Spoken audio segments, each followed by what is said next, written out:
Today, December 1st, is World AIDS Day, commemorated by all members of the United Nations.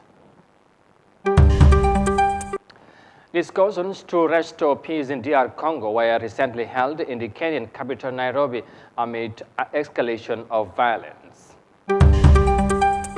And the global leaders recently met in Riyadh for the annual Travel and Tourism Summit. Well, this and more coming your way on The World Today.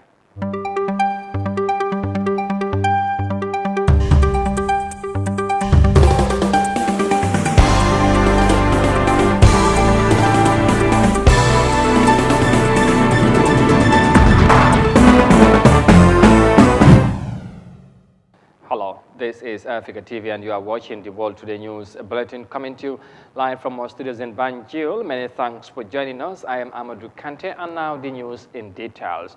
Now, December 1st is designated as World AIDS Day, observed by all members of the United Nations. It is dedicated to raising awareness of the AIDS pandemic caused by the spread of HIV infection and also mourning those who have died of the disease. The commemorations also aimed at looking into ways through which AIDS can be ended in the world. Yahya Jammeh has more details of that in this report. World AIDS Day has been commemorated on the 1st December since 1988. This year, the Gambia's National AIDS Secretariat called a press conference the day before to brief the press on some of the challenges hindering the successful fight against the disease. Attempts of finding a cure for HIV and AIDS have so far not yet succeeded, but medical advancement has ensured that the disease is controlled and serious implications curtailed. HIV treatment does not, however, prevent transmission of other sexually transmitted diseases. Sirif Baji is the Assistant Program Manager at the National AIDS Control Program. He says if the treatment program is properly adhered to, a non-infected spouse can be saved from infection. He mentioned about treatment for prevention. Like if you are on that ARVs and then you adhere to it, it will come to a point you cannot even transmit to your husband or your wife. But that doesn't mean that there is a cure already been known globally. But there are a lot of trials. In fact, vaccine, even in Kenya, I read recently, there are trials, vaccine trials. So let's hope and pray that one day we will be told there is a cure, and then that will be for the good for everyone. HIV stigma is the negative attitudes and beliefs about people with HIV. It is the prejudice that comes with labeling an individual as part of a group that is believed to be socially unacceptable. Many fingers are pointed at the healthcare workers for stigmatizing HIV patients in the country. But the director of the National AIDS Secretariat, Nurse Usman Baji, said stigma is lesser in healthcare facilities than in communities and within families. What we are doing at the healthcare setting, even though it exists, is not compared to the household and community level. It's very minimal. We are providing training to healthcare providers. Some of them do it because they don't have that training at the time of when they were trained as healthcare workers in the institution. HIV treatment, antiretroviral therapy or ART shots are long-acting injections used to treat people with HIV.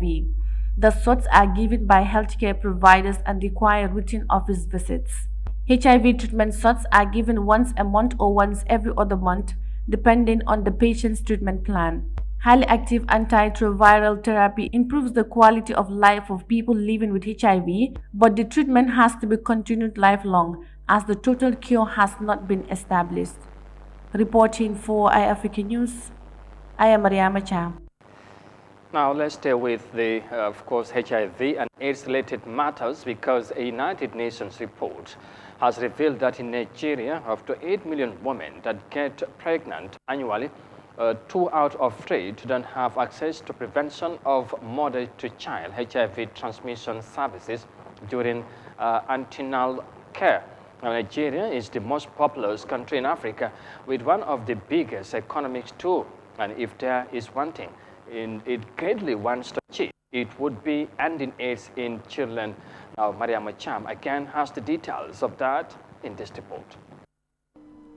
For the vast majority of women who get pregnant in Nigeria annually, it's either they deliver their child at home and or they don't have access to a clinic or health services. The United Nations says Nigeria's vertical transmission rate is 25%, that is when a mother passes on HIV to her child during pregnancy or while breastfeeding. This is the highest in the region. As a result, babies are born with HIV and don't take life-saving treatment, that is daily medicine, to suppress the virus, meaning that a person can live a long. This report just as the world commemorates World AIDS Day in remembrance of those who died of the virus as well as survivors. Currently, only 31% of children and adolescents aged 0 to 19 living with HIV in Nigeria are taking antiretroviral therapy against 90% of adults. Grace Amudu, 28, was born with HIV, and although she had a difficult time adjusting to her status at age 7, she is grateful for the community support she got from other women living with HIV. She gave birth to 2 children who are both HIV negative. I knew my status, I knew I was HIV positive, and I told myself that I would not want to bring any child to the world who also be HIV positive. So what I first of all did, I started my medication, and I adhered to the prescription of what the doctor told me. This is my son. He's 7 years old, and yeah, that's my daughter. She's 8 months old. Yeah, they are HIV negative.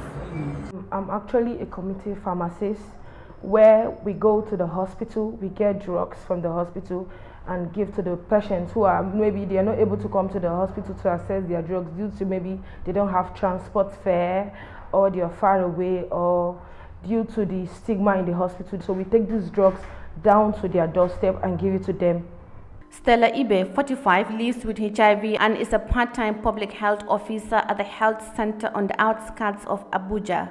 She counsels pregnant mothers who lived with HIV as well as family members. I become a mentor mother under Institute of Human Virology Nigeria, where I use my experience, my challenges and my testimony to eradicate mother-to-child transmission. As I am a woman living with HIV, I know the pains of being positive. I know the challenges, and I don't want people to pass through what I passed through in the area of stigma. One of the health workers said that certain women are still giving birth at home or going to traditional birth attendants. She, however, said that they make sure to find these women and give the healthcare attention they need. A lot of them are in birth homes, they go to traditional birth attendants, and many deliver at home and receive services at home. And so we have got a new strategy which aims to ensure that we can find them where they are, ensure that they are treated, ensure that we can find them first, ensure that we can test them, link them into treatment, and count every single one that has gained access to care. For the past 2 years, Nigeria has embarked on mapping and finding as many pregnant women as possible and linking them to HIV services, whether at home and or via community outreach, as part of a new strategy to stop infections and also increase access to treatment if needed. Worldwide, 1.7 million children from 0 to 14 years are living with HIV, with 160,000 children infected last year. Almost half of new HIV infections in children globally are due to HIV-positive women not being diagnosed and not being started on treatment. This is also due to lack of access to HIV prevention and treatment among pregnant and breastfeeding mothers. Reporting for Eyeafrica News, I am Yahya Jammeh. December 1st is a date for the commemorations of International World AIDS Day. Now, elsewhere in the continent, efforts to bring stability in the eastern part of the Democratic Republic of Congo continued with another round of talks in the Kenyan capital, Nairobi. The peace negotiations organized by the East African Regional Bloc were attended by several heads of states, including former Kenyan President Uhuru Kenyatta as leader of the mediation team. And here's more details of that in this report. The third round of peace talks for eastern portions of the Democratic Republic of Congo began in Nairobi, Kenya this week. The presidents of Kenya, Burundi, the DRC, Rwanda, and Uganda joined the discussions, which were organized by the East African Community Bloc of countries. Fighting between the rebel group M23 and the Congolese army has been intensifying in recent months. M23 fighters are waging their most serious offensive in the region since 2012, further destabilizing an area where multiple armed groups have fought for control of land and resources for decades. Former Kenyan President Uhuru Kenyatta is facilitating the peace process with members of the African Union and the United Nations as observers. The current conflicts between M23 and Congolese troops have displaced hundreds of thousands since the end of last year. The last two rounds of peace talks were held in April and September.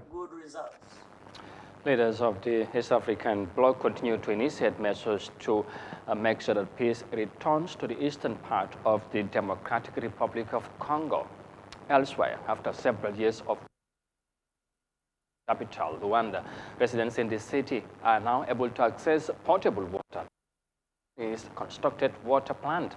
Apart from providing numerous job opportunities for the Angolan people, the project has also provided water for industrial purposes. Local authorities as well as the beneficiaries have welcomed the landmark water initiative. Let's have more details of that in this report. More residents in Angola's capital, Luanda, can access clean tap water nowadays thanks to the success of a Chinese-built water plant. The third phase of the Candelabra water plant, built by China Machinery Engineering Corporation, was put into operation this April. Despite being a country rich in water resources, the quality of Angola's potable water was substandard due to a lack of infrastructure. But thanks to the Candelabra plant, life has gotten easier for locals. Water supply was rather limited in the past, but now we have access to clean water 24 hours a day. It's been great. Besides boosting supplies of domestic water, the project also ensures water supplies for industrial purposes and has created hundreds of job opportunities. Temos também aqui, claro, impactos sociais, e esses impactos sociais derivam exatamente. The water plant plays a positive role in regional development and has improved the people's well-being. The continuous supply of water to the Luanda Special Economic Zone and other industrial parks allows for stable and uninterrupted production by local firms, contributing to the region's economic development. As one of the Angolan Ministry of Energy and Water Resources' key infrastructure projects, the plant has brought clean water to at least 2 million residents. Residents in the Angolan capital, Luanda, now accessing to clean drinking water thanks to a Chinese, of course, supported project. And you are watching the World Today News Bulletin on Eyeafrica TV, coming to you live from our studios in Banjul. And from the report there, we now take a break and come back shortly. Stay with us, we'll be right back.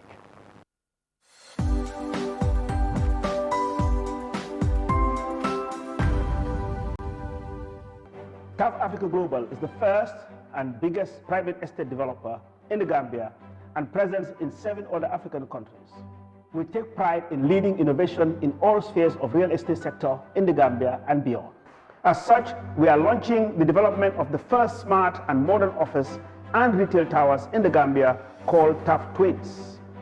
The TAF Twins is located in the heart of the Kanifing institutional area and 10 minutes drive away from Banjul. TAF Twins is designed to have 5 floors of office spaces ranging from 50 square meters to over 1,000 square meters with 2 elevators, central air conditioning, 24 hours electricity and water supply, with the ground floor reserved for banking, supermarket, restaurant and coffee shop. For your bookings and reservations, please call now on 376-2333 or 776-2333. Thank you.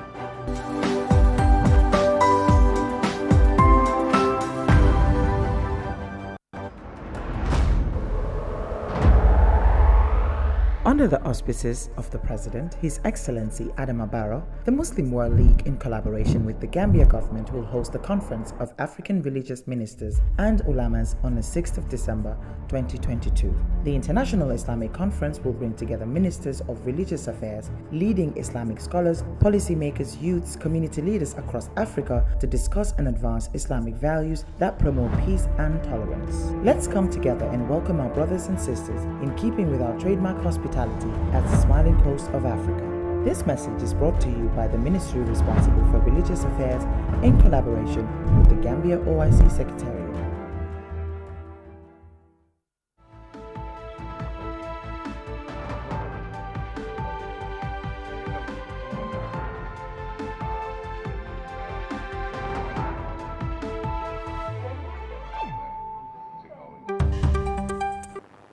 Welcome back. This is Eyeafrica TV, and you are watching the World Today News Bulletin. And once again, many thanks for joining us. And let's now look at the rest of the stories. Now, world leaders in the tourism sector recently converged in the Saudi capital Riyadh for the annual Travel and Tourism Summit on the theme Tourist Futures Reimagined. Now, following the adverse effects of the global pandemic and geopolitical challenges, the conference is meant to redefine a new era for tourism with a renewed commitment to initiate investment policies to resuscitate the industry. Authorities in the Arab nation want to take advantage of the summit to widen its economic potential through travel and tourism. Let's have more details of that in this report. The global damage caused by COVID-19 has been well documented, but few sectors have been hit as hard as the travel industry, or bounced back as strongly. After a bruising few years of lockdowns, job losses and standstills, many here are looking firmly ahead. 1 in 10 jobs on this planet come from travel and tourism, and 1 in 10 dollars that are made come from travel and tourism. That's jobs with dignity. So we are a growth sector. 1 in 4 of every new job on this planet is going to be in our sector. This year's global summit is being held in Riyadh, the capital of a country very much on the move. Saudi Arabia feels like a land obsessed with reforms, from the social to the economic, as it looks to wind down its reliance on oil. It wants to roughly triple the role of tourism in its GDP to 10% by the end of this decade. Normally in any category, when you have a new brand, there are always the early adopters and there are the laggers and the skeptics and so on. So that bell curve applies to any new brand, whatever that is. And in the brands of cities and destinations, we're going through that curve. You see the influx of our inbound. I mean, the top G20 are still talking recovery, and where we are 120% growth. The plans announced here are characteristically ambitious. In recent years, Saudi Arabia has pumped tens of billions of dollars of public money into diversifying its economy. There's plenty of skepticism, though, about its plans and ability to pull it off. But alongside government expenditure, it's also seeking foreign investment to help transform travel and tourism here. It's a new sector for us. So I mean, who are we to claim that we can do it without partners? And how can you talk about partners without addressing the strategic markets? And Chinese investors, we look at them as customers. In the first 9 months of this year, more than 700 million people visited another country, a resurgence that's benefited from pent-up demand. But with some major markets yet to reopen tourism and an economic downturn in others looming over the industry, there's still some way to go before things get back to normal. Back to matters in the African continent, because Ivory Coast has opened trial over the 2016 terrorist attack on a Grand Bassam Beach resort where at least 16 people were killed and many more injured. 18 suspects allegedly linked to the jihadist attack went on trial Wednesday, but only 4 of them were physically present for the proceedings in Abidjan. Moses Mendy has the details of that in this report. It has been roughly 7 years since 6 gunmen stormed the Grand Bassam tourist resort and randomly attacked several hotels and restaurants, causing a bloodbath. At least 16 people were reportedly killed and many more were injured, including both Ivorians and Westerners. Ivory Coast President Alassane Ouattara arrived in Grand Bassam a few hours after the shooting rampage and expressed condolences to the bereaved families. But while the horrifying occurrence slipped away from world attention, it remained fresh in the minds of Ivorians, most especially relatives of those who had fallen in the attack. And 7 years on, the country on Wednesday arraigned 18 people in court accused of being connected to the attack, but only 4 of the 18 will be physically present for the proceedings in Abidjan. The suspects face charges of acts of terrorism, murder, attempted murder, criminal concealment, illegal possession of firearms and ammunition. A lawyer for civilian plaintiffs, Odiri Milo, however, suggested that other perpetrators of the attack are either on the run or have been incarcerated in Mali. Al-Qaeda's North Africa branch claimed responsibility for the deadly Ivory Coast attack on the resort. But what followed were pressing questions over the country's preparedness against terrorist attacks. At the time of the attack, the Security Council released a statement condemning the attack in the strongest terms and further stressed that its members underlined the need to bring perpetrators, organizers, financiers, and sponsors of these reprehensible acts of terrorism to justice. The Al-Qaeda in the Islamic Maghreb said the attack was in retribution to anti-jihadist operations in the Sahel by France and its allies. Ivory Coast was targeted for handing over captured Akim militants to Mali. Reporting for Eyeafrica News, I am Moses Imendi. Yes, and from the report by Moses Imendi on to our final story now. A meeting of the African religious ministers and ulamas is to be hosted in the Gambia on the 6th of December 2022. The Banjul conference is organized by the Muslim World League in collaboration with the government of the Gambia on the theme Promotion of Peace, Understanding and Unity among Communities and Nations. Now, the Ministry of Lands, Regional Government, Religious and NGO Affairs in collaboration with the Gambia OIC Secretariat Thursday morning called a press conference to shed light on the forthcoming event. But I'm afraid we'll bring you more details of that in our subsequent news editions. And with that, we eventually now bring this news edition to an end. But for more details on this and other stories, as always, as ever, you can visit on our website on Eyeafrica.tv. But for now, many thanks for the pleasure of your company. Thanks for watching, stay safe, and to have a pleasant evening. Bye for now.